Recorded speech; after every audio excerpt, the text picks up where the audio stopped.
Kevin here, top 100 financial advisor, two-time author, one-time bestseller, and we are here to talk about the stock market. It is Christmas. Hooray. That means the year is almost over. Hooray, because it has been a wild year. Hope that you are enjoying time with your family in a socially distanced way, the best way we can. It's tough. At least it's tough for me. I'm in North Carolina. My family's in Oklahoma. We ain't traveling. So do the best that you can. Hug your family tight, so long as it's socially distanced and safe. You guys know the drill. All right. So we are here to talk about what are the biggest reasons that people get stuck and how do you figure out what to invest in? That is one of the biggest things that a lot of new investors get stuck on. What do I invest in? How do I pick it? I have an account. What to do now, right? So the first thing is, number one, you need to open an account. Where do you open an account? I actually did a video on the top 3 apps for beginners. You want to go and check those out, and I'll kind of cover a few of those here as well. Excuse me. All right. Now, the second thing is you've got to figure out who you are as an investor. It is the number one reason why it's the first thing inside of the investor's toolkit. That's why. If you don't know what type of investor you are, you're not going to know what to invest in. If you don't know what to invest in, you're going to get stuck, you're going to get frustrated and do nothing, or you're going to jump in and invest in things that you shouldn't be investing in, and then you're going to start losing money. You don't want to do either of those. So today I'm going to break it down, pull up the whiteboard, and give you some ideas to think about as you figure out who you are as an investor. Now, you may be also wondering, well, how do I figure out who I am as an investor? Take yourself back to March 2020 of this year. How did you act? Take your time, close your eyes, and reflect. What did you do in March 2020? This is when the market was falling off the map, stuff was shutting down. It was absolutely crazy. And we're talking like 900-point drops in the market per day. What did you do? Did you panic? Did you say, I want to buy more? I need to figure out how to take advantage of this? Or did you say, I don't want no parts of this. I want to take everything out and hide in a corner? What did you do? You can feel free to type that in the comments now if you wish. But that's what really tells you who you are as an investor. Now, you know me. I said, look, I'm gonna keep it moving. I'm gonna mind my business. I'm gonna take advantage of what I can take advantage of. One reason why you saw me tweet and put it out on Instagram and everywhere else, when I bought Nike for myself or for my kids, I have it for myself now, but not at that time, that when it was $93, we bought it. It dropped down to 88. We still bought it, and now it's at, I don't know, 140 of whatever time that you're watching this video, and hopefully it just keeps going, right? So I'm someone who is a stable, consistent investor, and I'm looking for growth. Those who said, look, I don't want no parts of this, I want to take my money out, I'm afraid, I'm scared, you're more of a conservative investor. And then those who are really trying to get in there and just be very, very aggressive, obviously you're more of an aggressive investor. So those types of investors, and obviously there's some people who blend into all of these categories and so on and so forth. That's all true. But what I'm going to show you is where each of these investors should kind of be. So give me a second as I share the screen and pull this up. Yeah, I know I'm not the greatest artist in the world, or speller for that matter. Just put that out there. Just not a superpower that I have. I didn't get the gift of spelling at all. So let me pull this whiteboard up if it's going to allow me to do that, because it's not showing up on my sharing options for some reason. Let's try it again. There we go. All right, so you should be able to see the screen now. All right, so what type of investor are you? So these are just ideas. These are not suggestions saying, look, you need to go buy these if you feel this way. But the Investor's Toolkit does give you a quiz and does give you exactly like, hey, you are this type of investor. You need to invest in X, Y, and Z based on what we know from previous students and from data and research. All right, so I'm going to give you just some general ideas of what to look for, some stock symbols, and I'm going to give you perhaps like an app or two. And again, some of these fit into all of these categories. I will say right now that Fidelity fits in all of these categories. I'm gonna just throw that out there, right? All right, so if you're looking for growth, you're somebody that says, look, I want to invest at the end of 2020, I want to start investing in 2021, and I want to make some money. Not, I can't guarantee you're gonna double your money or anything like that, but I'm here, I'm putting my money in, and I want to see some growth, whether it's for 3 months or for 6 months. I want I want to feel good about what I'm investing in. So if that's you, right? If that's you, obviously one of the top things that people are going to be looking at. Actually, I'll just do this. You just want to be looking for tech stocks. That's where a lot of growth is going to happen. So you want to look at tech stocks. That could include. Now, y'all know how I am. I'm really not big into calling Tesla a tech stock, but whatever. A lot of the known commodities. So Apple, Amazon, Facebook, Google is my pick for being like that, the big breakout that nobody's really talking about, and the list goes on. That's where you want to be if you're somebody who's looking for growth, predictable growth. That can obviously be something that none of us are thinking about, and it'll take off.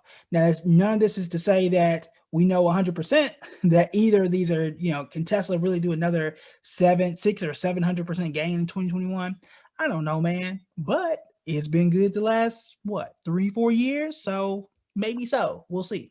But those are some general ideas. But you definitely want to be in tech if you're looking for growth. It has been the space that's been growing for the last almost 10 years, really. So you really don't want to turn a blind eye to the tech space if you're looking to grow.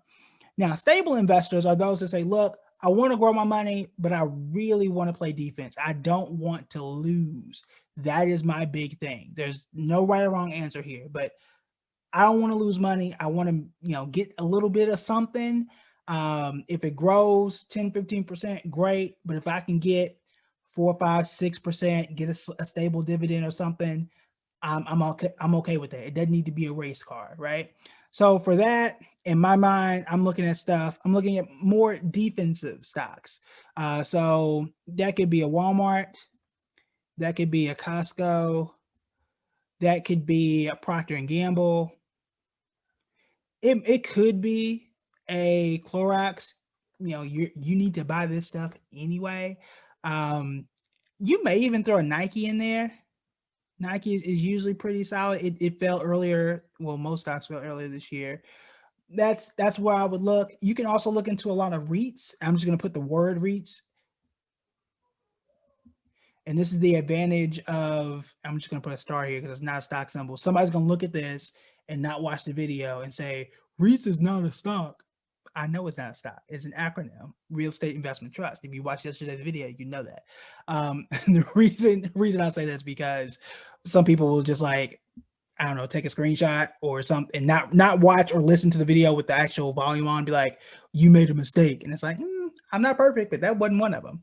All right. So you want to look for something stable. You could obviously have a combination of both of these and be someone that's right in the middle. That's fine. Do what works for you, right? But these are some of the spaces that you may want to consider if you are somebody who's conservative. I need the money just kind of grow me a little bit, but most importantly, it's paying me dividends. I know I'm not going to lose. If the economy were to fall apart tomorrow, people are still going to buy this stuff. You still going to Walmart. You still probably buying Nikes in some shape or form. You are still cleaning your house. You're still going to buy toilet paper. I mean, it's hard to lose, which is why these stocks tend to be places where people go when the market tends to fall. I'm gonna also throw Snowflake in here just because I like it, and I'm gonna throw AI in here because I like it. All right, so that's those two. If you're an investor that wants to be on autopilot, you're somebody that says, look, I don't want to do this monthly maintenance thing. I don't want to do this, 6 months thing this guy's talking about. I just want to put my money in something, walk away, come back, and I'm good, right? Well, you got, in my view, the easiest way to look at it, you got two choices. Or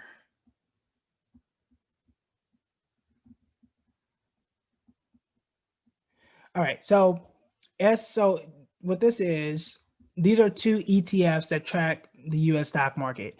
The first one, ITOT, is the entire U.S. stock market, all of them together for one simple price. Or you can do SPY, which is another popular one that just tracks the S&P 500, which is the 500 largest companies. I do not think it makes sense to get both. I just want to throw that out there. Some people say, well, let me just get both.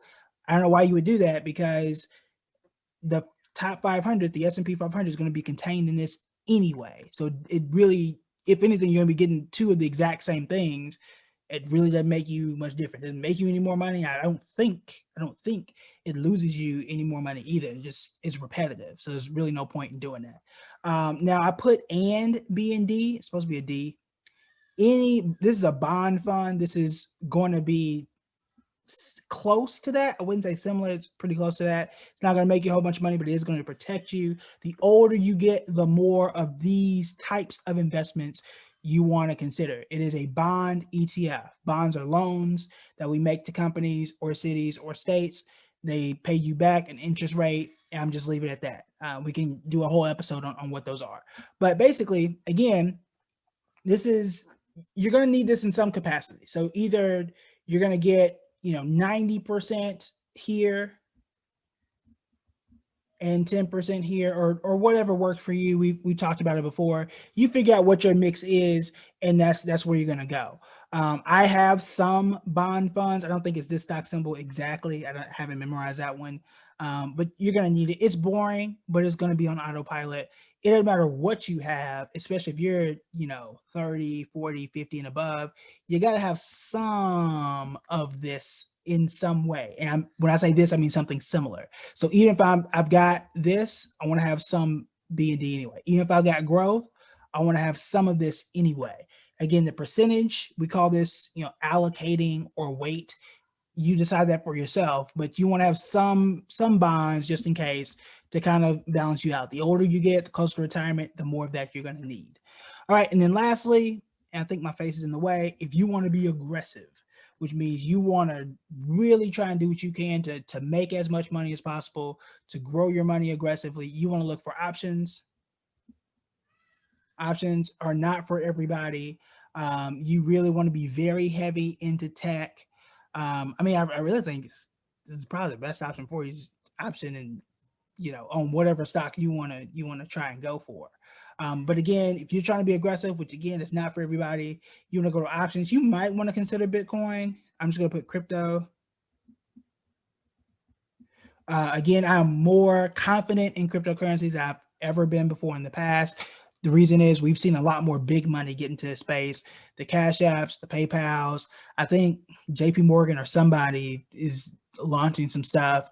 Coinbase is going public in 2021. So this is all making crypto a lot more of a main space as opposed to a fringe thing as it was 3, 4, 5 years ago. So it's becoming more mainstream. The more mainstream, the more regulation is going to be there, which means it's going to be a little more safe and less volatile, which was the problem a few years ago. It would shoot up to 20,000 and just months later it'd be like 7,000. That ain't the type of loss for most people. But again, this is for aggressive people. How much you want to put in there, how much in options you want to trade, that's up to you. You trying to be aggressive, there's a lot more risk involved here. If I were you, you want to make sure you have checked some of these boxes before you even get here. If you're a new investor, you do not start off in this aggressive category. I repeat, if you are a new investor, you do not start in this aggressive category. You sign up for the Investors Toolkit, which I suggest you do. There is a warning as soon as you get to the options part. It says, look, you need to have X amount of experience before you get here. You can learn, you can practice. I'll teach you all the basics that you need to know, but I don't recommend it for individual beginning investors first. Why? Because when you are playing with options and you're being more aggressive, you got to know the basics. You don't know the basics, you don't know what's coming. You don't know what's coming, you get burned. So you want to make sure that you check the boxes off first. Now, before we end on this Christmas day, again, the Investors Toolkit, that's where you want to be to learn the basics and graduate to be a little bit more aggressive if that's what you're looking for. My job is to help protect you from making really bad investment decisions. So I can show you how to lower those fees, show you how to pick the best investments for 2021, and how to pick and choose, how to move when you need to move and stay where you need to stay. Also, I break it down and make it really, really simple. It's the easiest step-by-step investing course on the planet, period. All right.